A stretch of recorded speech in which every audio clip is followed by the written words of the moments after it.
Senior civil جج گجرات نے Khushab road پر تجاوز آپریشن پر اسٹے آرڈر جاری کر دیا۔ معزز عدالت نے انتظامیہ کو قانونی ملکیت کا ثبوت رکھنے والے کسی بھی مالک کی پراپرٹی گرانے سے روک دیا۔ تجاوز آپریشن کے متاثرین کی نمائندگی کرتے ہوئے میاں وسیم خادم ایڈوکیٹ نے عدالت میں درخواست دی تھی۔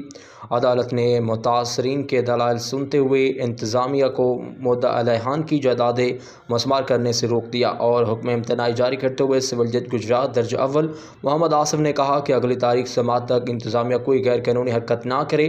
عدالت نے کہا کہ اگر کوئی بھی نئی حقیقت سامنے آئی تو حکم میں ترمیم کی جا سکتی ہے یا اگلی تاریخ سماعت کو خالی کیا جا سکتا ہے۔ عدالت نے حکم امتناعی میں کہا کہ یہ حکم امتناعی مجاز اتھارٹی کی قانونی کارروائی پر اثر انداز نہیں ہوگا۔